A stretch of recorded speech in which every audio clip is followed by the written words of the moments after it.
when I was diagnosed, I'd turned 28 just about 2 weeks beforehand.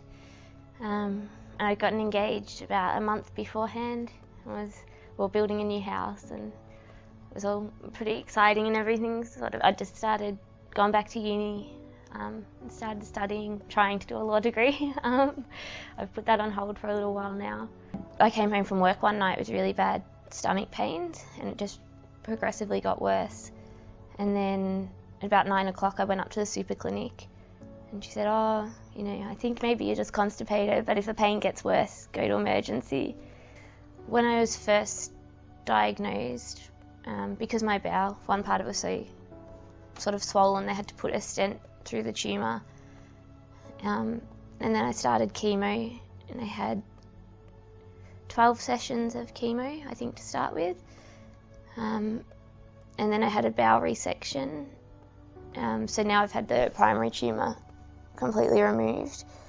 And then I kept going with chemo and I had a form of radiation called SIRT. And that worked really quite well for me, so that targeted the tumours in my liver. At the moment I'm on a chemo fortnightly, and then as well as a targeted therapy which has this ridiculous name that I can barely say. And that seems to be working quite well too, but it has side effects it causes, like skin rash and stuff, which isn't my favourite thing. And so the doctors sort of said, the chemo's working really well and the tumours have shrunk quite a lot, but it's still, I'd have to sort of just stay on the chemo indefinitely because otherwise they'll just grow again. So it was a massive shock. It was the most bizarre moment ever because the doctor came in. I'd been in the hospital overnight and I'd sent, my husband now, but he was my fiancé at the time, I'd sent him home and said, oh, it'll be fine. I'll call you in the morning when I'm ready to be picked up, sort of thing. And then they sent a doctor in, I think it was about 5 o'clock in the morning, and he sort of drew me a picture and explained, and he said, oh, it could just be an infection, but I think because I was by myself, they didn't want to say. I thought, oh, I don't know about this. So I called my dad to come in, and then when he got there, the doctors came in, and he had a few trainees with him, and he came in, and I was just like, this can't be happening, I'm 28, I'm building a house, I'm doing this, I don't have time to have cancer, this isn't what I've planned, it doesn't fit in.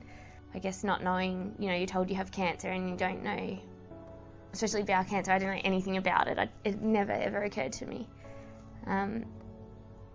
So I think just sort of the unknown, and then even when you start treatment, those first few months, you don't, if someone tells you you've got cancer, you think, oh, my hair's going to fall out, I'm going to be sick, I won't be able to do anything.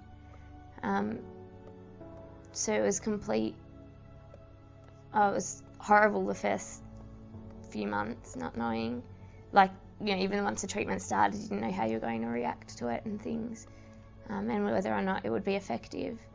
Once I started treatment and I realised, it's not ideal, having chemo every fortnight, but it doesn't stop me playing sport, it doesn't, stop me going out. I've just had to adjust my lifestyle a bit rather than, I'm still able to do most things. So I sort of felt when I first found out that I had it, telling people, probably most people's reaction was, oh, but you're only 28 and this affects old people and things like that.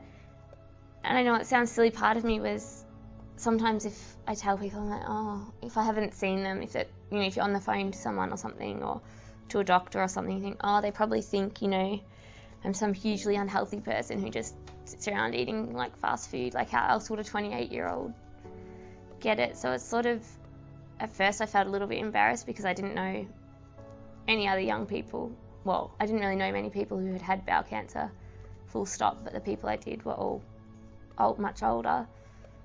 Until I actually went on the Bowel Cancer Australia website and read the people's profiles and their experiences and things, and I thought, oh, maybe there are a few other people out there.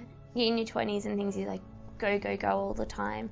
So probably just to sort of sometimes just slow down and take note that, give yourself time to recognise that you might have symptoms of things like that.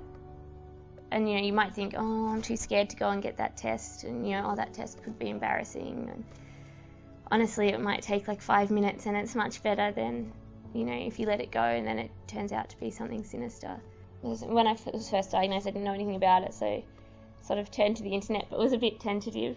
And that's when I saw the Bowel Cancer Australia website, and that was great because I wasn't sure with things like diet and everything like that what I was supposed to eat, so I found like recipes on that. I found obviously that there were a lot of other people, and I wasn't the only young person